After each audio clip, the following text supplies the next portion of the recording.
Bueno, bienvenidos a todos. Antes que nada, bueno, supongo que todos conocéis Gpool, somos el grupo de programadores y usuarios de Linux.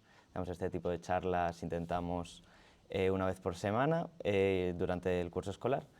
Y hoy voy a hablar sobre Emacs, que es un editor de texto. Bueno, os lo voy a explicar por aquí. No, antes que nada, preguntaros si alguno tiene experiencia con Emacs, un poco así una encuesta rápida. ¿Alguien usa Emacs en el día a día? Tenemos una persona. ¿Alguien tiene experiencia habiendo usado Emacs aunque no lo use frecuentemente? ¿Vale? Y el resto, bueno, supongo que alguno habrá que use Vim. ¿Vale? Y VS Code. Vale. Bueno, más o menos tenemos un poco de todo, sobre todo VS Code y Vim. Y bueno, os cuento un poco. Emacs es un editor de texto extensible, personalizable y autodocumentado en tiempo real. Esto tampoco nos dice gran cosa, es un editor de texto, ¿no? Pero la gracia de Emacs es que es una máquina de Lisp, ¿no? Es un intérprete de Lisp y te permite configurarlo programando, básicamente. Programas tu propio editor con Lisp, que bueno, es un lenguaje de programación bastante antiguo, que a veces es un poco complicado de entender para la gente que está acostumbrada sobre todo a C y lenguajes más modernos, pero eso os lo explico en un par de diapositivas más adelante, ¿no? Todo en Emacs es un comando, un buffer o una función, ¿no? Los buffers es lo que ves, básicamente. Y bueno, las funciones son funciones de Lisp y tienes comandos que te permiten ejecutar esas funciones, ¿no? Vale. Uy. También deciros, los que ya estabais escuchando, pero la propia presentación está en Emacs. Una ventaja que tiene Emacs es que tiene paquetes de todo tipo, para prácticamente todo. Es un editor de texto muy antiguo. De hecho, no tengo por aquí en la diapositiva la fecha, pero lo podemos buscar. En Wikipedia seguro que lo dice. Bueno, es de mediados de los 70, así que os podéis imaginar que tiene paquetes de todo tipo y puede que sea uno de los softwares más antiguos que puedes utilizar hoy en día y que siguen en desarrollo. ¿Cuál es la ventaja de usar Emacs? Bueno, la longevidad, claramente, como es un editor súper antiguo, también puedes asumir que va a durar probablemente un poco más. Y si tienes una configuración desde hace años, es muy probable que te siga funcionando con algunos cambios que puedes ir haciendo de vez en cuando con las actualizaciones, pero la longevidad, bueno, está claro. Hackabilidad es que es muy personalizable. Como os decía, la propia configuración de Emacs no es un archivo de configuración como tienes en VS Code, que es un JSON. Vim puede ser un poco más parecido en eso a Emacs, pero básicamente la configuración está escrita en Lisp, es un lenguaje de programación en sí. Y también es un entorno muy versátil. Lo puedes utilizar tanto para programación, pero también puedes utilizarlo para escribir notas, para gestionar Git, para gestionar archivos. Puedes abrir una terminal dentro de Emacs, porque Emacs es un entorno gráfico, a pesar de que también tiene una forma de verlo dentro de la terminal.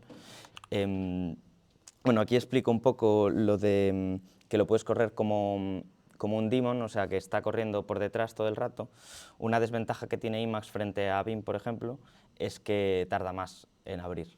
O sea, si abrimos por aquí Emacs, vais a ver que, bueno, yo tengo una configuración bastante larga, así que tarda un rato, pero veis que tarda un rato y Vim es instantáneo, ¿no?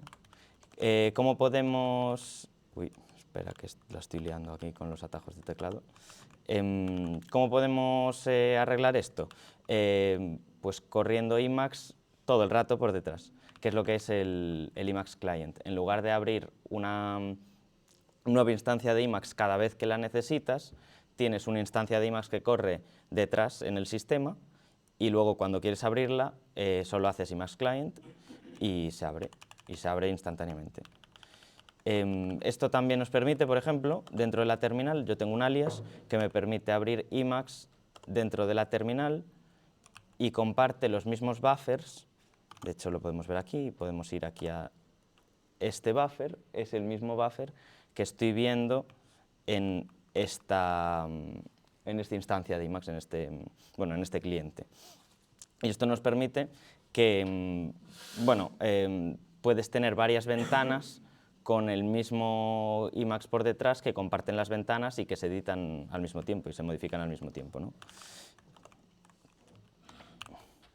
Vale, y para hablar con Emacs, como os decía, tenemos Lisp, que es un lenguaje de programación, y tenemos muchas formas de ejecutarlo. Bueno, aquí me estoy liando, creo que eso lo explico un poco más adelante, sí, en Lisp. Pero bueno, tenemos una forma, como os decía, que tenemos funciones para todo. La forma más fácil de utilizar funciones, puedes conocerte los atajos de teclado, puedes usar el atajo MX, que bueno, M en este caso es Alt, y si le das a Alt X veis que se abre abajo, bueno, si usáis una configuración simple de Emacs, no se va a abrir, va a salir solo, de hecho, vamos a abrir aquí una. Va a salir solo como una línea que os va a permitir escribir comandos. Esa línea de comandos es parecida a lo que es el command mode en Vim y te permite ejecutar cualquier comando interno de Emacs o de los paquetes que tengas instalados. Entonces, claro, si abro Emacs ahí me abre mi configuración. Vamos a tener que hacerlo con Q.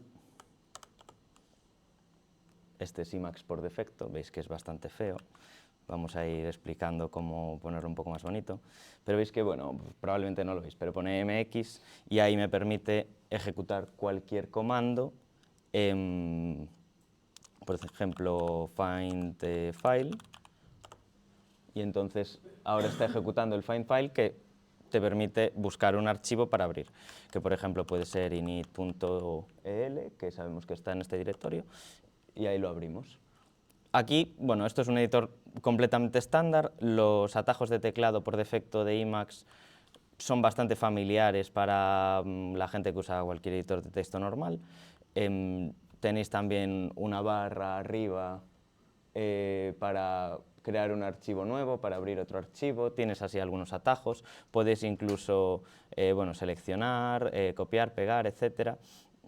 De hecho, no sé si tienes aquí el menú, no tengo un ratón, entonces no puedo probar si tengo el menú de clic derecho, pero... ¿Con 3 dedos? No, creo que lo tengo con 2, pero bueno, puede que no esté activado. ¿Ratón temporal? No, no te preocupes, no debería hacerme falta. La gracia de Emacs es que, bueno, puedes hacerlo todo con teclado también. Vale, podemos cerrar con control G. Con control H sacamos el help y con control X vamos a tener el resto de comandos de todo tipo.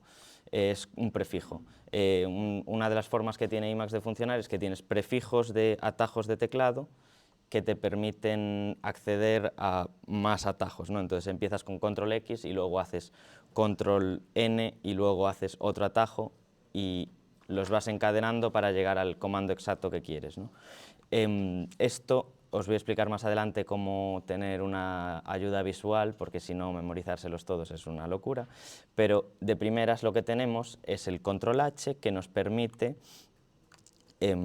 sacar la ayuda. Entonces, con control H, veis que pone ahí, bueno, no lo veis, pero está muy pequeñito.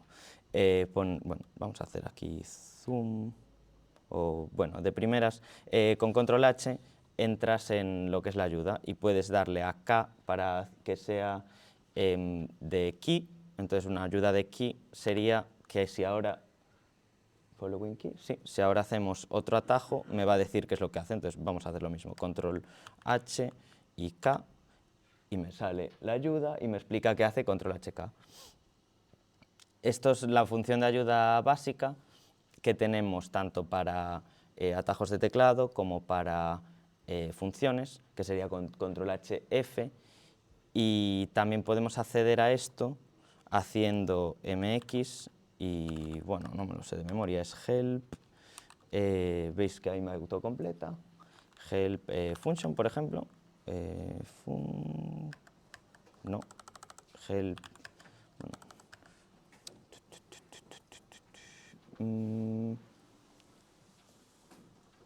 pues no me lo sé de memoria, lo podemos ver más adelante Cuando esté un poco más configurado va a ser más fácil encontrar las cosas, porque voy a añadir compleción de los comandos y lo vamos a ver un poco mejor. Pero bueno, mira, lo tenía aquí justamente. Como dije, terminé las notas hace media hora, así que puede que me salte alguna cosa. Vale, tenemos describe key para la K, describe function con la F, ¿no? Y esto nos va a permitir saber lo que hace cualquier parte de Emacs. De hecho, las funciones también nos sirven para ver funciones internas. Esto, bueno, lo podéis ir probando si os interesa. Después también tenemos buffers, que vienen siendo los tabs que podrían ser en otros editores de texto. En Emacs lo que tenemos es buffers. Esto nos permite, que bueno, lo vamos a ver aquí más fácil, pero uy, me fui un poco... sigue súper pequeñito. Me permite ver todos los buffers que tengo abiertos, que serían todos los archivos, pero también pueden ser el visor de archivos o un buffer con una terminal, etc. Estos son todo como los tabs, ¿no? Y esto también te permite buscar dentro de los buffers y abrir el que quieres exactamente. Entonces, si abro aquí otro Emacs, que esta vez sí que lo voy a hacer un poco más grande, con esto es font increase o con increase Test scale increase. font text. ¿Es la tercera? A ver, sí. Sí, aquí está. Vale. Ya lo puedo hacer mucho más grande. Vale. Bueno, lo que pasa es que creo que solo me incrementa el texto del buffer. Pero bueno, os lo voy explicando. Básicamente, puedes buscar los buffers dentro de esta complexión y te va a permitir irte pues, otra vez a este, o me puedo ir al Scratch, que es este buffer de aquí. Y es una de las ventajas, en lugar de tener tabs infinitos, tienes buffers. Bueno, aquí tengo un par de comandos que son los que vienen por defecto, que yo siempre los cambio porque me parece una locura. Ir haciendo control X, 2, 3 y saberse eso de memoria, bueno, lo puedes hacer, pero yo prefiero remapearlos. ¿Cómo estás cambiando de buffers? ¿Con qué teclas? Con control XB Ah, vale, switch buffer. es el switch buffer, sí. Y con control XF, por ejemplo, control X, control F, perdón, es para buscar un archivo. Eso es lo que os decía antes, que es con control X, que es un prefijo. De hecho, si espero un ratito, os voy a enseñar, esto es en mi configuración, te sale como todas las opciones que tienes. Y os voy a explicar ahora cómo ponerlo también más adelante. Vale, entonces, tema del código en Lisp. ¿Cómo lo configuramos? Tenemos varias opciones. Podemos configurarlo por defecto, la configuración que se correría cada vez que abres Emacs, que está en init.el, bueno, en .emacs.d/init.el. Esto es en Unix, no sé exactamente en qué directorio lo guarda en Windows, pero tampoco conozco a ningún usuario de Emacs en Windows. Dime, Dani. Vale, .emacs también. ¿En .emacs? O sea, sin el punto D. Sin el directorio. No, vale. Ah, vale. O sea, tú dices tener solo .emacs en lugar de tener el init.el. Bueno, pues lo ponemos por aquí también, que también valdría el .emacs. Ahí está. Vale, pero eso sería para lo que es la configuración inicial, ¿no? Pero, bueno, supongo que esto será .emacs.l, ¿o no? ¿No? Bueno, no digo más entonces. Esto sería la configuración inicial, pero también podemos, como Emacs al final es un intérprete de Lisp, puedes ejecutar el código de Lisp en el propio editor sin cerrarlo, y eso va a estar modificando el editor en tiempo real. Esto se puede hacer de varias formas. Tenemos con control X, control E, para evaluar una expresión que está en el propio cursor. Por ejemplo, si esto fuera Lisp, si yo hago aquí control X, control E, esta línea la ejecuta. También podemos seleccionar texto y ejecutarlo de la misma forma. Podemos evaluar el buffer entero, con este comando. Cuando pongo mx antes es que le das a mx y ejecutas esa función, ¿no? Con la región es lo que decía, puedes seleccionar y evaluarla. Y luego también podemos en el mini buffer, esto sí que es muy parecido a como es en Vim, por ejemplo, si hacemos alt 2 puntos, uy, bueno, aquí igual no me va a funcionar. Creo que yo lo tengo configurado para que sea diferente, así que no sé decir cómo se llama, pero si hacemos aquí mini exit mini buffer eval, no, bueno, no sé exactamente cómo acceder. ¿Puede ser? A ver. Execute.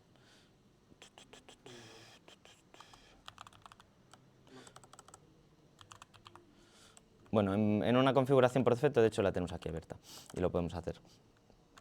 Si hacemos alt 2 puntos o no. Es que estás poniendo punto y coma. Ah, vale, ahí está. Pone eval y aquí puedes ejecutar Lisp. De hecho, vamos a hacer así algo rápido. 1, 2, esto es una suma y te pone, ahí abajo te pone la respuesta de lo que hayas ejecutado, ¿no? Vale, y también tienes como un REPL que te permite ejecutarlo pues parecido a como lo puedes hacer con Python, ¿no? Que lo puedes abrir con MX y Elm. Vale, después también tenemos una forma de ejecutar Lisp para un directorio concreto, que esto es muy útil para cuando, por ejemplo, tienes un proyecto y quieres ejecutar un código para una configuración concreta solo en ese proyecto. Esto se hace teniendo un archivo que es .dirs-locals.l en el directorio que sea, y cuando abres un archivo en ese directorio se va a ejecutar el código que esté dentro. Entonces, este es un ejemplo que yo lo usé en algún sitio, que, por ejemplo, para un proyecto en Python, que en este caso quiero que la indentación sea de 2 espacios en lugar de 4. Entonces, tienes esto en el dirslocals.l de ese proyecto concreto y se corre automáticamente. Vale, un poco más explicando, ¿dónde estamos? Lo que es lo básico de Lisp. Tenemos, bueno, los comentarios son con punto y coma 2 veces, que es lo que, bueno, ya estabais viendo cómo lo hacía, pero luego tenemos para establecer una variable, que es con setQ, y luego nombre de variable y el valor de la variable. Veis que todo está entre paréntesis y esto es una diferencia fundamental con otros lenguajes de programación, que tú imagínate, si esto fuera C o Python o lo que sea, pones primero la función y luego pones paréntesis y ahí metes los parámetros. En Lisp todo está dentro de paréntesis, la función va a ser la primera palabra dentro del paréntesis y el resto son inputs a esa función. Entonces, en este caso, setQ es la función y luego pones el nombre de la variable y el valor. Para llamar a una función, veis que, bueno, lo mismo, la función es nombre de función que sea y luego los argumentos.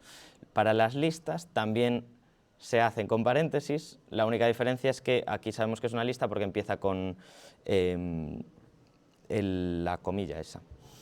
Y luego para definir una función es lo mismo, la función para definir funciones es defun y luego el resto son parámetros. Entonces, son todo funciones, básicamente. Vale, tenemos aquí también una diferencia entre establecer una variable y usar un modo. Esto lo puse ahí porque al principio lo tenía en las notas de forma diferente, igual aquí no tiene mucho sentido, pero los modos van a ser una función que estás ejecutando cuando entras en un tipo de archivo, por ejemplo, entonces estás en el modo de C cuando entras en un archivo de C, y luego las variables pues las pones con setQ, ¿no? Eso lo vamos a ver luego en las configuraciones con un poco más de calma, quizá. Vale. Aquí ya tengo una configuración súper básica, que es para poner un poco más bonito lo que es el Emacs por defecto, que ya veis que es muy feo. De hecho, yo no sé ni cómo cerrar ventanas por defecto en Emacs, porque uso siempre los comandos de Vim dentro de Emacs, que os lo voy a explicar aquí. Pero bueno, para ponerlo un poco más bonito, lo primero que hacemos es quitar el Startup Message para que no salga, porque no nos interesa. Le quitamos los UI Elements y si empezamos a... Bueno, close without saving, vamos a quitar esto y vamos a abrir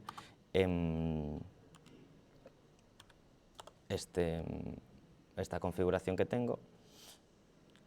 Veis que es mucho más simple, ya no tiene la barra de arriba porque no nos hace falta, no sabemos los comandos. Quitamos la barra de arriba, el menu bar, etc. El Fringe Mode, esto añade un poco más de espacio a los lados, lo veis en los laterales para que no, bueno, para que no llegue todo justo al borde. Y luego el Visual Bell es lo que veis aquí, que cuando intento ir hacia una dirección que ya no hay nada, o si intentar escribir en un archivo que no tengo permiso, etc., tienes el Visual Bell, que es útil.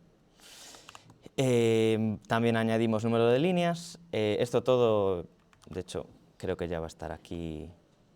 Si refresco esta página, ya lo vais a poder ver o no.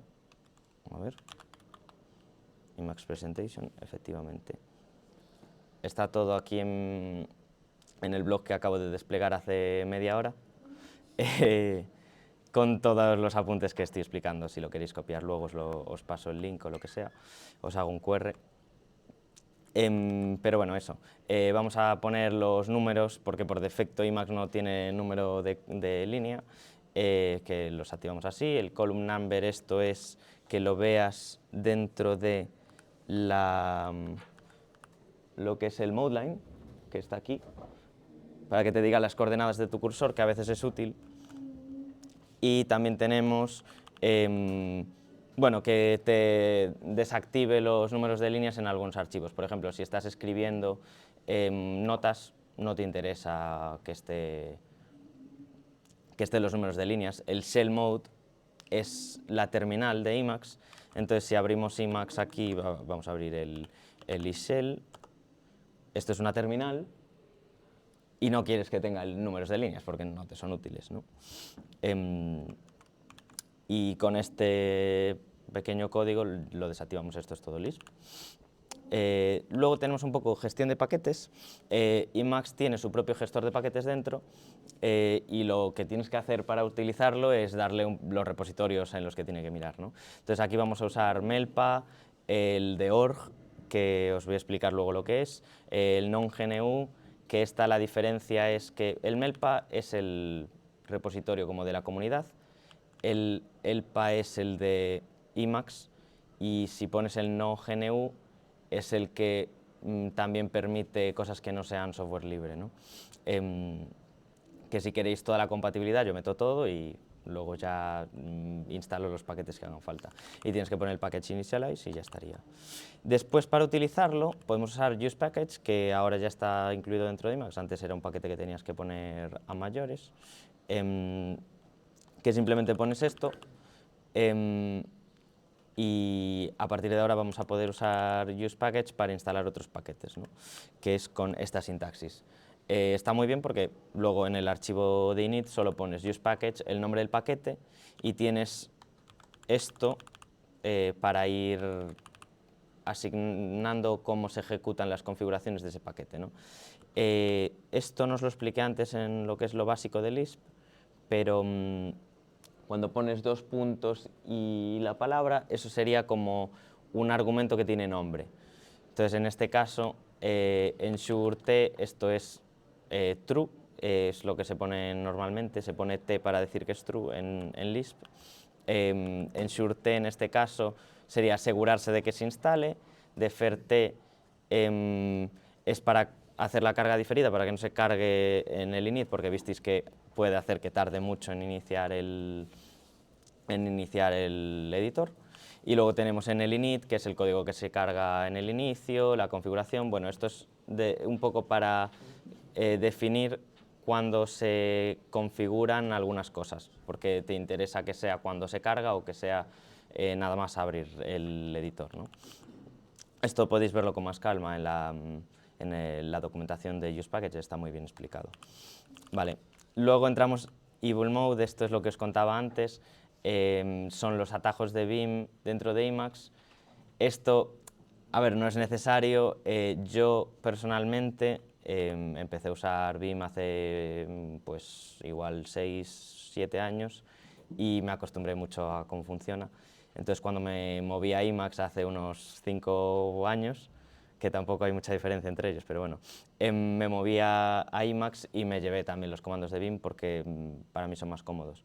Entonces si usáis Vim, Evil Mode es una capa de compatibilidad que te añade todos los comandos de edición de Vim, además es muy completo, o sea, casi no hay ningún comando, salvo cosas muy excepcionales, que falle o que falte. Sí que hay alguna cosa que puede funcionar diferente, si eres un gurú de Vim igual te das cuenta, pero la mayoría de gente no. Entonces, para esto simplemente usamos usePackage para añadir Able, ponemos que queremos que sí que esté y que se ejecute todos los keybinds en el inicio y configurar, bueno, aquí Evil Mode está con 1, esto sería lo mismo que poner T. Aquí. Uy, bueno, no lo puedo reemplazar porque estoy en modo de presentación. Pero aquí donde pone el 1 es para definir que es a true. Evil Mode está a true. Sería lo mismo poner 1, T o cualquier string, porque es como lo detecta Lisp. Vale, y luego el Evil Collection es como un segundo paquete que te añade comandos de Vim a muchos paquetes populares de Emacs. Vale, luego un poco para ponerlo más bonito, que ya veis que aquí no está por defecto, de hecho vamos a ver esto, vamos a cambiar de buffer aquí y vamos a irnos a, espera, al Scratch, esto lo cerramos. Vale, veis que aquí ya tiene un tema diferente al que viene por defecto, que es puro blanco y es bastante feo. Este es un tema que viene ya por defecto en Emacs, es el Modus Themes, y en este caso creo que estoy usando, sí, el Modus Vivendi, que es el modo oscuro. El Modus Themes son unos temas que están pensados para tener contraste para gente que puede tener dificultades leyendo contrastes puede ser el daltonismo o por dificultades para ver. Entonces, con Modus Vivendi te aseguras que tiene un tema con alto contraste y además es bastante bonito. El Modus Vivendi es el oscuro, que es el que uso yo. En este caso, bueno, pongo aquí un par de configuraciones, pero es el tema que estáis viendo aquí, es el Modus Vivendi. Luego yo en mi editor normal, que es el que veis para la presentación, tengo una versión un poco modificada de Modus Vivendi porque es una muy buena base para luego cambiar los colores a tu gusto. También os puse ahí algunos ejemplos. Los Doom Themes está muy bien porque es un paquete que viene con un montón de temas diferentes. El Groupbox es un clásico, Capuchin también es bastante popular y F-Themes también es como otra recopilación de varios temas. Después tenemos el Modeline. El Modeline es la barra que veis aquí abajo, que bueno, aquí con este contraste no se ve, pero en esta sí que se ve más fácil, ¿no? El Modeline te pone información del archivo que estás viendo, te pone en qué posición está el cursor. La que viene por defecto es un poco fea. A mí me gusta mucho la Doom Modeline, entonces la suelo poner y no necesita más configuración, la metes y te olvidas. Y luego con Nerd Icons, esto es para añadir iconos. Doom Modeline la necesita para enseñarte los iconos del tipo de archivo que tienes abierto. Y luego para poner una fuente también es súper simple. Es una función que es setFaceAttributes y le pones la fuente que sea, el tamaño y el peso y te olvidas. En este caso, bueno, pones el default, viene siendo la de código, y luego tengo la variable pitch, que es una sans que, bueno, por ejemplo, para los títulos de OrgMode de esta presentación, por ejemplo, usa Notosans. Vale. Luego, lo que os contaba antes de la compleción de minibuffers, que el minibuffer es lo que sale abajo como la línea de comando, ¿no? Por defecto te sale solo una línea y puedes completar con tabulador, pero es terrible porque si no te sabes cómo empieza el comando no lo encuentras en la vida. Entonces para eso tenemos varios paquetes que intentan mejorar esto. Los más populares son Ivy y Hydra, que no es el que explico aquí. Este es Vertigo, que también es relativamente popular desde hace unos años, porque es más reciente, que intenta usar, es como más la forma Emacs, usa más los comandos propios de Emacs en lugar de reinventar todo. Y la diferencia es que tienes que instalar un montón de paquetes para hacer que funcione, en lugar de instalar solo uno, como puede ser el caso de Ivy, que lo que hace es reemplazar los comandos de minibuffer por Ivy, lo que sea, ¿no? Entonces aquí lo instalas con, se llama Vertigo, que es este, y luego tenemos que instalar un par de paquetes más, que en este caso el save hist para que te guarde el historial cuando cierras y abres otra vez el editor, orderless te permite lo que es el fuzzy finding, ¿no? Después tenemos marginalia, que te añade anotaciones, y consult, que añade unos comandos que son un poco mejorados, que son como la versión mejorada de algunos comandos por defecto de Emacs, como puede ser el find file, etc. Y ese es el que ya veis aquí.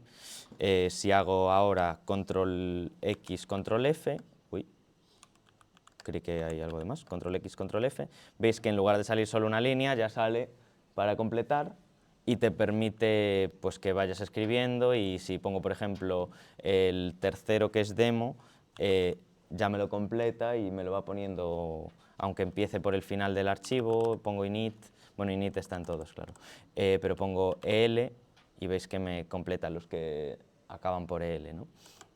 Y esto también sirve para el de buffers, que era lo que estaba explicando antes, que es como el reemplazo de los tabs, que es con control X, B, o no, control X, B, no, control X, control B, efectivamente. Te abre como esta visión de todos los buffers que tienes abiertos y puedes escoger el que sea para saltar ahí, ¿no? Ahora, bueno, estoy ya usando todo comandos de Vim para moverme, que son JHKL. Si no instaláis Disable Mode, usáis las flechas y ya está. Vale, y luego para cerrar, en este caso es con control WC, es como en Vim. El que viene por defecto de Emacs, la verdad que debería sabérmelo, pero no me lo sé. Vale, aquí está, os explico lo de WHKey, que esto te permite ver cuáles son los comandos cuando empiezas a escribirlos. Entonces, si yo, por ejemplo, ahora hago control X, me sale todas las opciones de los siguientes comandos que puedo hacer. Vamos a ir al que tenemos aquí minimalista. Si hago control X, me da un montón de opciones, y sabemos que si hago, por ejemplo, control F, me va al find file. No sé si se veía ahí, porque hay tantas opciones que igual no se ven. Pero bueno, yo aquí lo configuro. Si tenéis, podéis, bueno, imagínate, para un paquete concreto puedes poner un prefijo, y con ese prefijo tienes todo el resto de opciones del paquete. Entonces, si empiezas con ese prefijo, ya te va a enseñar todas las opciones que tienes. En este caso, control X tiene un montón, entonces podemos ir con control... con control X puede ser, para cambiar de página, no. Lo pone por ahí, pero no os lo sé decir.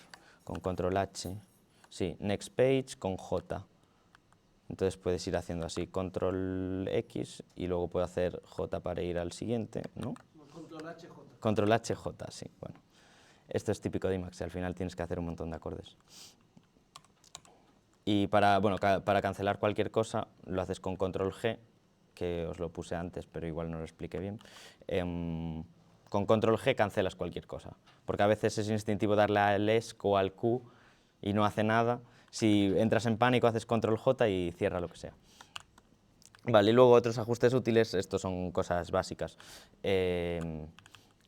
Yo siempre pongo el use short answers a true, que esto es para que cuando te pregunta si quieres hacer algo, por defecto te dice que escribas yes o no. Y yo lo tengo solo para, bueno, con short answers es con Y o N. Luego el smooth scrolling, esto te permite que cuando llegas al final de un archivo, le pongo el margen a 8 para que no vaya hasta el final el cursor, sino que me haga scroll y siempre vea 8 líneas antes. Bueno, pongo los tabuladores por defecto, el auto close brackets, que es bastante útil, que si empiezas a escribir, aquí no puedo escribir nada, pero aquí sí. Si empiezas a escribir un paréntesis ya te lo cierra, o lo mismo con corchetes, bueno, de hecho, con corchetes en este caso no lo hace por defecto, pero sí con comillas. Y los backups, que los meta en un directorio único, porque si no, lo que os puede hacer es que os los va dejando por todos lados. Entonces, si le pones que lo guarden en backup, ya todos los backups va ahí exactamente. Y de esto yo lo meto en .imax.d porque es donde está todo lo de Emacs, pero lo podéis meter donde queráis. Y bueno, ahí entramos en Org Mode, que es una de las cosas más interesantes de Emacs, lo que pues llama más para usarlo, que es precisamente lo que estoy usando para la presentación. Org Mode te permite básicamente guardar notas, to-dos, un calendario, incluso lo que se llama un Digital Garden, que es como tener todas tus notas en un mismo sitio para poderlas compartir, y todo eso lo puedes hacer dentro de Org Mode, incluso también lo que es programación declarativa dentro de archivos de texto. Es parecido a Markdown, pero sobrecargado para hacer un montón de cosas más. Entonces, de primeras, para esta configuración simple que tengo aquí abierta, lo único que añadí es configuré los to-dos para que tengan un estado más, que es el de progreso, porque a mí me resulta útil tener 4 estados en lugar de solo to do y done, entonces le metí el progreso y el cancel. Esto lo vamos a ver ahora porque tengo en esta configuración, podemos hacer mx org agenda y nos va, bueno, me salta ahí uno, le doy a A para ver la agenda de esta semana y aquí me está saliendo la agenda de esta semana y veis que tengo varios to-dos. Tengo algunas cosas cerradas, aquí tengo que ir con flechas.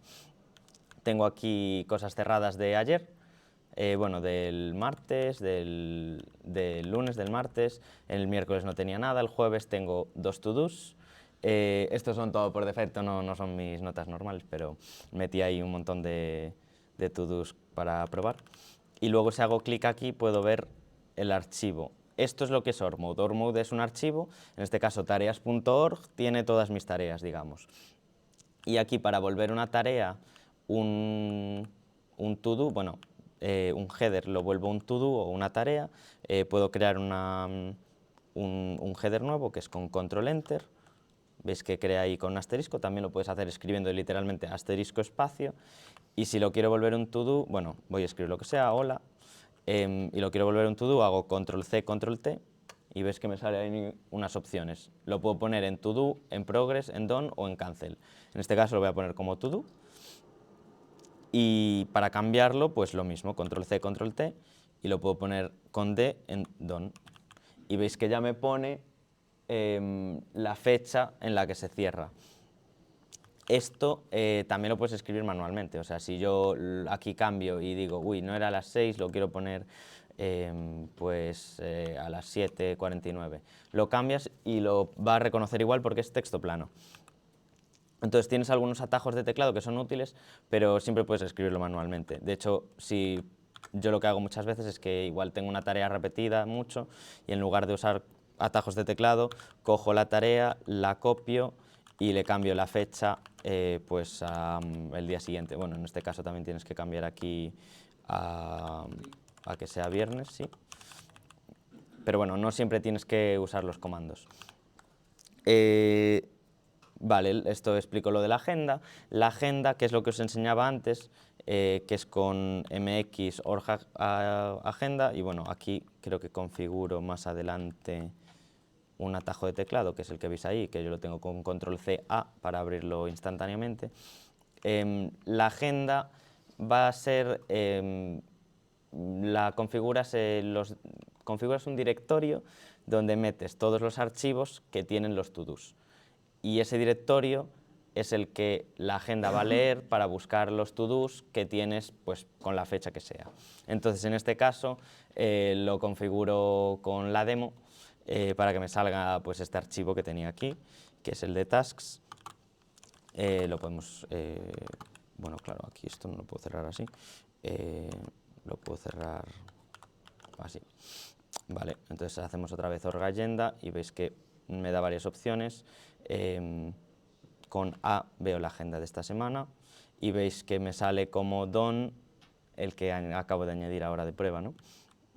También podéis añadir deadlines, además de lo que son la fecha de cerrado y la fecha en la que quieres hacerlo. Entonces el schedule, que es con control CS, te permite, bueno, te abre ahí un calendario y puedes ponerle exactamente en qué fecha está. Y con el deadline es lo mismo, es con control CD y es un deadline, entonces te va a poner que te quedan tantos días para hacerlo. Vale, y luego tenemos un par de configuraciones aquí para que se vea más bonito. A mí me gusta siempre poner el elipsis, que es para que puedas colapsar esto, que ahí no lo veis en absoluto, pero vamos a meter ahí el text scale increase. Vale.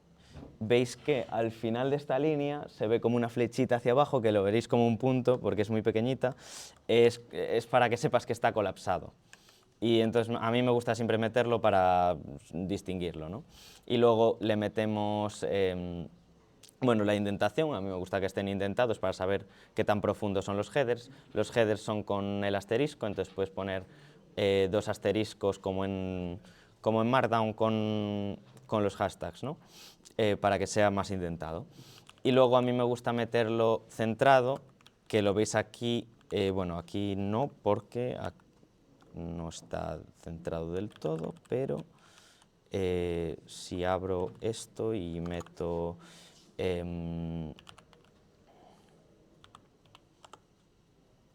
claro, aquí tampoco se ve. Veis que está centrado, en lugar de salir a un lado. Me gusta porque es más fácil de escribirlo así. Y bueno, aquí es donde meto el atajo de teclado para abrir org agenda, ¿no? Comandos básicos que os he estado contando antes, control C es como el prefijo y luego puedes hacer control T para cambiar el estado del to-do, control S para poner el momento en el que quieres hacer esa tarea o en el momento en el que la quieres empezar. Con control D pones un deadline, con control A es el que acabo de poner justo antes, vaya, ese me lo inventé yo, pero me gusta tenerlo. Y luego con control E tienes lo de exportar y eso está súper guay. De hecho vamos a ir aquí a vamos aquí a lo que sería, vale, hacemos control X, control F y vamos a abrir el notes.org, que es la propia presentación. Y ahora hacemos control C, control E y me va a abrir este menú para exportar este archivo en diferentes formatos. Esto está muy guay porque puedes exportar tu archivo de org mode, que es texto plano, lo puedes exportar a un ODT o lo puedes exportar a LaTeX o lo puedes exportar a otros tipos de texto plano, como puede ser Markdown o HTML, o lo puedes exportar a diferentes scripts. Bueno, lo veis ahí que lo puedes poner en UTF-8, en ASCII, etc. En Publish no sé exactamente qué hace. Por defecto creo que no tiene soporte de Markdown. Hay un paquete que te permite hacerlo, pero ahora mismo no caigo. Os voy a compartir también mi configuración si os interesa para echarle un ojo, que tiene todas esas cosas.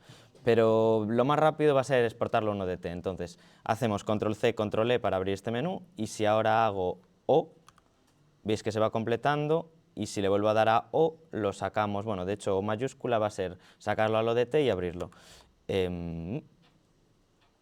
Uy, vale, y me abre el ODT dentro de Emacs, que esto no sabía que lo iba a hacer, vaya. Pero también Emacs te permite ver ODTs, de hecho puedes ver también PDFs, que es bastante típico.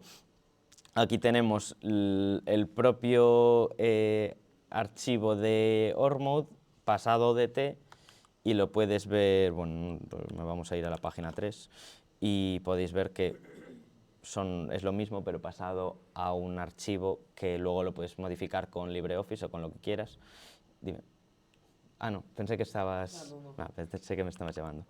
Pero bueno, que lo puedes exportar y lo puedes modificar luego con LibreOffice y te queda estupendo. También el export a LaTeX está muy guay porque si tienes una configuración de LaTeX ya por defecto, te permite sacarlo con un formato ya precioso sin tener que tocar nada. Y ya viene con su header, con su numeración, etc. Vale, ¿qué más tenemos? OrRoam, esto es un paquete que te permite extender OrMode. No es estándar, no es como algo súper típico de usar, pero a mí me gusta mucho porque te permite usar OrMode de una forma similar a lo que es Obsidian, que igual lo conocéis algunos. Obsidian es un programa que es software privativo que te permite manejar notas de Markdown. OrRoam te permite, bueno, en realidad está basado en Roam y en el método Zettelkasten, creo que se pronuncia algo parecido a eso, que te permite guardar notas conectadas entre ellas. Entonces yo, por ejemplo, todas mis notas, creo un archivo nuevo de org que OrRoam lo indexa, tiene una base de datos, de hecho usa MySQL, lo indexa y me permite conectar cuando pongo un link a otro archivo dentro de ese propio archivo de OrMode, te los conecta y te lo puede enseñar hasta en un grafo, que es muy interesante. De hecho, eso os lo puedo enseñar con Alt-X y hago org roam UI open, me lo abre en el navegador y estos son todas mis notas que están conectadas entre sí. Entonces, por ejemplo, bueno, creo que aquí no hay nada que no pueda enseñar, pero en la universidad podéis ver que tengo un montón de notas que son de diferentes asignaturas que están conectadas entre sí. Entonces, por ejemplo, tenemos aquí esta asignatura, herramientas de desarrollo, que alguno la habrá hecho, tiene diferentes conexiones a otras notas que están relacionadas. De hecho, está relacionada con esto, performance testing. Bueno, de hecho, esta no está tan relacionada con otras, pero tenemos aquí marcos de desarrollo que se usaba C#, tiene su nota de C# asociada, y esto lo puedes todo conectar simplemente con poner un link dentro, como en Wikipedia, vaya, que tú vas a una página y te pone el nombre de alguien y entonces puedes darle clic y vas a ese archivo. Y esto es un poco parecido a lo que se suele considerar un Digital Garden, que es guardar todas tus notas conectadas entre sí para compartirlas. La parte de compartir os la puedo explicar luego, pero eso es más lo que tengo aquí en mi wiki, que es literalmente mis notas en OrMode, las exporto a Markdown y luego uso un programa que se llama Quartz que me lo despliega, y me lo despliega con esta interfaz. Pero si me voy aquí, vamos a abrir otro buffer de los míos y hago bueno, el comando que tengo para buscar entre mis notas, y si me voy aquí a, pues por ejemplo, herramientas de desarrollo, tenemos aquí todas mis notas y en este caso, uy, me está yendo un poco lento, a ver. Vale, en este caso estarían conectadas con pues, la universidad, etc. Tampoco voy a enseñar mucho más porque esto no sé muy bien qué tengo ahí metido. Pero bueno, tengo también un ejemplo para verlo aquí, que si hacemos control-C, control-N, control-C-N, me va a salir ahí, puedo dar Find Files y me salen unas notas que creé para ejemplo. Por ejemplo, podemos ir aquí a Lisp, y Lisp está conectado con Emacs. Si hago clic aquí, bueno, de hecho, con G o no, con el ratón sí que funciona, no sé exactamente cuál es el comando de teclado, pero si hago clic, pues abro el buffer de Emacs. Y esto está conectado con OrMode, que lo puedo abrir aquí, etc. Vale, tenemos también otro paquete muy útil, que es Magit. Es una interfaz de Git dentro de Emacs y puede que sea el paquete de Emacs que, aunque me fuera de Emacs, seguiría usando Magit probablemente. Magit es parecido a, bueno, los que uséis LazyGit o algo así, es un gestor de Git, pero que está integrado dentro de Emacs. Entonces, vamos a ver si cierro esto con... No, vamos a cerrar aquí y vamos a abrir... Bueno, de hecho no tengo ningún proyecto por aquí, pero podemos ir a uno. Vamos a abrir este editor que tenemos y nos vamos a ir con control C, control F, no, control G, control C, a ver, control C, control F, no, control X, control F, perdón. Vale, y nos vamos a ir a la web de Gpool, creo que está por aquí. La web de Gpool, y si hacemos control XG, abrimos Magit en ese split. Vale, de primeras lo que veis aquí, bueno, tengo cambios pendientes. Creo que estaba cambiando la actual directiva, que no está cambiada en la web. Lo que te permite ver Magit es como, bueno, en este caso es el status. Esto es Magit status, que es el que sale ahí, que yo lo abrí con control XG. Viene siendo el equivalente del comando git status. Todos los comandos de Magit están basados en el comando normal de terminal de Git. Entonces, si te conoces los comandos de terminal, es muy fácil utilizar Magit porque viene siendo lo mismo. Y si no te sabes el atajo de teclado, puedes siempre hacer Alt X y buscarlo y pones Magit el log y te va a salir el comando para ver los logs. Entonces, aquí la ventaja que tienes es que si yo hago el status en una terminal normal, es texto. Entonces no lo puedo modificar en ese mismo sitio. Pero si lo hago con Magit, tengo un buffer que es texto, donde puedo ver las cosas, pero también puedo expandirlas y ver el diff, por ejemplo. Ver los chunks exactamente que se cambian. Bueno, en este caso solo hay un chunk. Pero también puedes ver el propio log dentro del status. Puedo hacer clic en este commit y ver la información del commit y todo el diff. Para explicar en detalle Magit necesitaría mucho tiempo, pero más que nada es saber que existe y que es un gestor de Git súper potente. Vale, luego tenemos también Dirt, que es el gestor de archivos. Dirt es parecido a lo que puedes tener en Vim también. Vamos a cerrar esto aquí.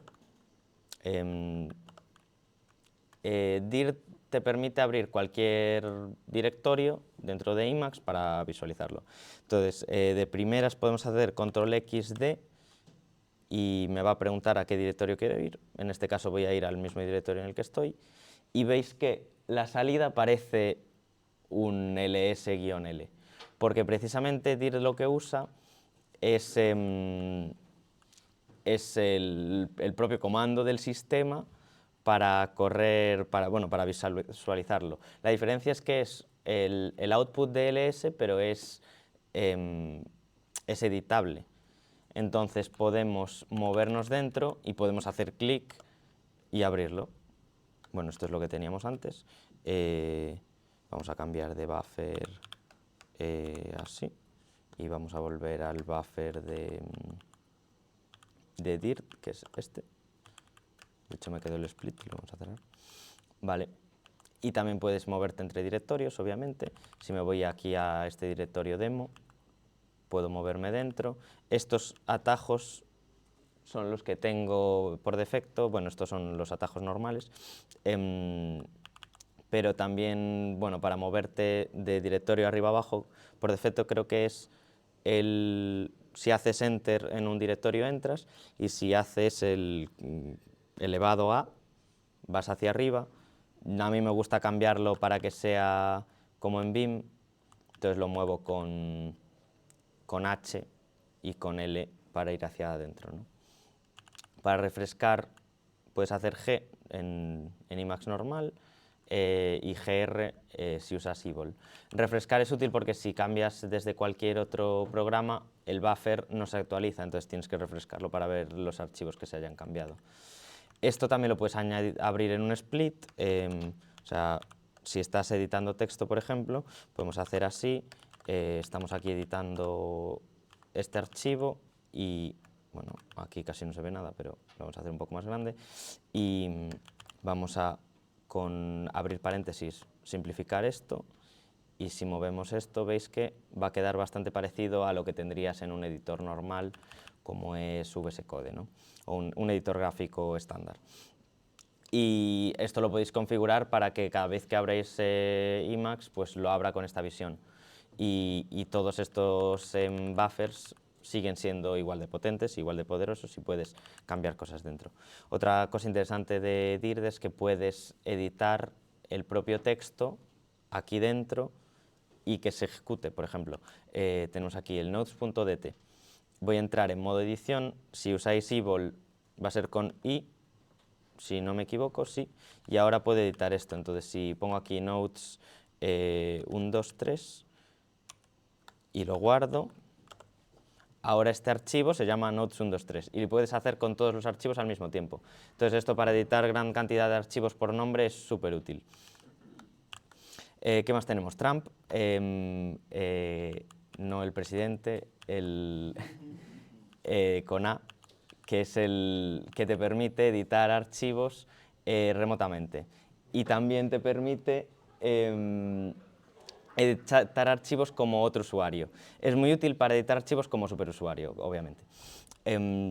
Lo que puedes hacer es, si vas con, bueno, vamos aquí a abrir un archivo y lo vamos a abrir como superusuario.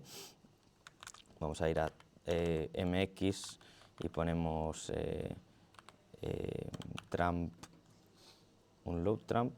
Bueno, no sé si lo tengo configurado bien en este archivo, pero creo que si simplemente abrimos control X, control F, abrir un archivo y vamos aquí atrás de todo y escribimos lo que tengo aquí. Podemos hacer sudo, 2 puntos, y veis que ya me empieza a preguntar por mi contraseña. No lo voy a hacer para no desvelar mis secretos, pero podrías poner tu contraseña y puedes editar un archivo como superusuario. También puedes conectarte por SSH o por FTP directamente un archivo que esté remotamente y lo abres desde la misma sesión de Emacs, sin tener que cerrar Emacs y abrirlo otra vez con superusuario o tener que hacer un SSHFS o lo que sea para poder tener el archivo a mano. Y para cerrar un poco, que bueno, al final me quedé bien de tiempo, pensé que iba a tardar mucho más, pero Emacs es un poco una inversión a largo plazo. Cuando creas una configuración de Emacs, no la haces y ya está. Es una configuración que que sigue evolucionando contigo y cada vez que quieres editar en un nuevo lenguaje de programación, añades algo más a tu configuración. Y os lo puedo enseñar con la mía, que tengo por aquí. Si voy, bueno, de hecho, así, vamos a Emacsd, aquí la tengo en org mode para poder tabularla así, porque como veis tiene muchas cosas. Entonces cada vez que quiero añadir cualquier cosa, como mi configuración de DIRT es bastante extensa, porque tengo, pues bueno, os lo puedo enseñar de hecho. Si entro a DIRT veis que me permite tabular y abrir las carpetas en la propia visión, tengo iconos. Es muy flexible, entonces al final va evolucionando contigo. Y bueno, sí, eso es lo que tenía ahí escrito. Un poco unos recursos así para los que os puede interesar. Escribir una configuración de Emacs puede llevar tiempo. Yo os dejo ahí una configuración básica que podéis utilizar, que es la que tengo aquí para la demo, pero existen muchos paquetes que ya recopilan una configuración para utilizar desde el minuto cero con todo puesto, o sea, para poder programar en cualquier lenguaje teniendo compleción de lenguaje o para tener la agenda ya toda bonita, etc. Los más comunes es Doom Emacs y Spacemacs, que Doom Emacs también tiene un montón de paquetes propios, como el Modeline que os expliqué antes que uso yo, es este. También tiene su propia barra que os permite pues, ir cambiando los directorios desde ya como reducido así. La verdad que es una base que está muy bien.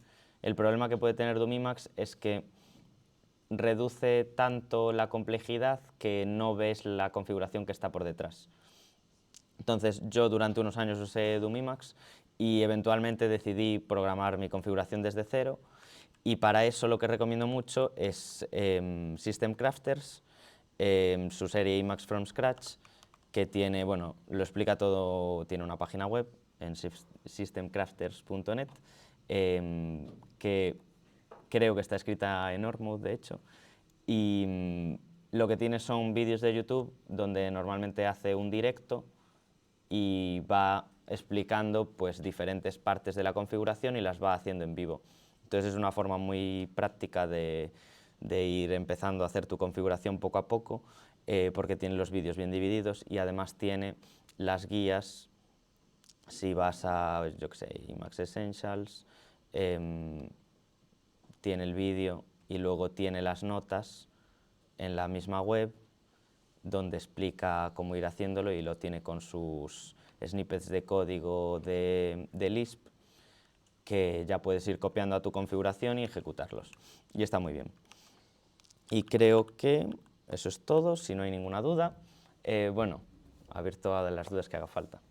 Cuéntame. Si pudieses explicar un poco mejor lo del buffer, porque me parece algo como cambia mucho Sí, respecto a... los buffers, básicamente cada vez que abres un archivo o ejecutas un comando que tiene que ser visualizado de cualquier forma, se crea un buffer independiente. Y ese buffer lo puedes estar visualizando o no. Tú tienes una ventana que es lo que se llama el frame, que está visualizando un buffer. Entonces tú puedes abrir diferentes frames. Por ejemplo, yo puedo hacer un split y abro un frame en la misma ventana de Emacs. Y ese frame puede estar visualizando un buffer o no. Bueno, siempre va a estar visualizando un buffer, pero puede estar visualizando diferentes buffers. Entonces, todos estos buffers quedan en segundo plano y tú puedes seguir abriendo archivos y cambiar entre los buffers que visualizas. Entonces, por eso decía que es parecido a lo que son los tabs en el navegador o los tabs en un editor de texto como VS Code, ¿no? Creo que Vim también funciona más o menos igual. Lo que pasa es que Vim también tiene su propia implementación de tabs. Lo interesante del buffer es que queda en segundo plano. Entonces luego puedes abrirlo y no perdiste los cambios que estuvieras haciendo aunque no hayas guardado. También tiene la desventaja de que si no lo configuraste, de hecho, no sé si lo tengo por aquí en una de las configuraciones, pero bueno, en mi configuración sí que está. Los buffers por defecto, si tú modificaste, bueno, si no lo modificaste pero lo dejaste abierto y el archivo lo cambió otro programa, no se actualiza, lo tienes que actualizar tú. Entonces, queda en segundo plano y puedes tener muchos buffers abiertos y los puedes buscar también, que era lo que os explicaba con control X, B. Me sale la lista de todos los buffers que tenga abiertos. ¿Alguna duda más? Que bueno, no sé si te lo expliqué bien, si no... No, pero más o menos la idea general sí. Por cierto, ese cierre es muy de consultor. Puede ser, puede ser. De hecho aquí, Vas aprendiendo. recursos... sí, el cierre, la verdad es que tuve aquí ayuda del chat G para terminar las notas en la última media hora, se podría decir. Y puede que el cierre fue idea suya. Os puedo contar aquí lo de lo que estaba usando para la presentación. Es org-present, es un paquete que te convierte el archivo de org-mode, te lo convierte en una presentación que lo único que hace es incrementar el tamaño y ocultar los headers en diferentes páginas. Y te permite hacer presentaciones muy chulas. En The Org Mode lo expliqué un poco por encima, pero tienes ventajas, por ejemplo, con lo de las tablas. Si usas Markdown simple, lo que es la visualización puede ser parecida, pero en Emacs tienes cosas como sumar filas en tablas, como si fuera un Excel. De hecho, los propios snippets de código son ejecutables. Entonces, si yo cojo aquí y me hago un snippet que sea un shell y hago ls y hago control-C, control-C y le digo que lo ejecute, veis que me sale el resultado justo debajo. Y luego también tenemos lo que se llama Org Babel, que te permite meter todos los snippets de código en un archivo pues que hayas definido. Entonces, esta misma presentación es la configuración que estaba usando, porque todos estos snippets que pone aquí, bueno, que son de Emacs Lisp, que es el lenguaje en el que están, para que me ponga los colores. Si voy aquí arriba, tengo el property aquí, tengo tangle y pongo que sea a tangleinit.l, que es el archivo al que se van a pegar todos estos snippets. Por eso también tengo este texto aquí arriba, porque es texto que luego se va al archivo. Entonces, si ahora hago Alt-X y hago un org babel tangle, me pone tanglet 23 cachos de código, ¿no? Y si voy aquí, bueno, cerramos esto, hago ls y veis que hay un archivo que es tanglet-init, que lo puedo abrir en Emacs, por ejemplo, así, y veis que es todos los snippets de código pegados. Y esto dijiste que se llamaba Babel. Sí, org babel. Sí. Estaba en está en la documentación que pasó. Las diapositivas, a ver. No, no lo expliqué, pero lo puedo añadir esta tarde. Escritos ya. Sí. ¿Y la web en la que lo publicaste? Sí, la web es esto, es en wiki.migueldeoleiros.com. No sé si puedo sacar aquí un QR rápidamente. Un QR code. ¿Cómo? QR code. ¿Qué es un comando? Sí. Pero no lo tengo instalado. Espera.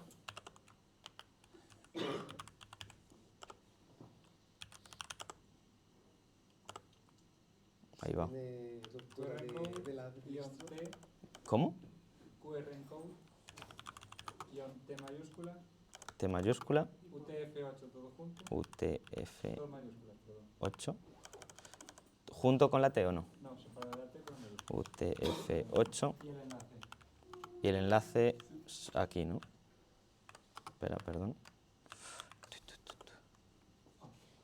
Pues T minúscula. A ver. Pensé que era de mayúscula. Ahí. Ahí está. Bueno, si queréis ver las notas, las actualizaré porque lo hice a correr, pero es básicamente lo que os estaba enseñando, lo saqué en esta web. Y bueno, aquí creo que tengo alguna nota más sobre Emacs, tema de la compleción, tengo diferentes notas sobre, bueno, diferentes paquetes, en este caso para usar IA dentro de Emacs. Aquí es donde voy publicando mis notas de diferentes temáticas y muchas de Emacs porque es lo que uso en mi día a día. Y bueno, si no hay ninguna duda más, lo dejamos aquí. Muchas gracias por venir a todos.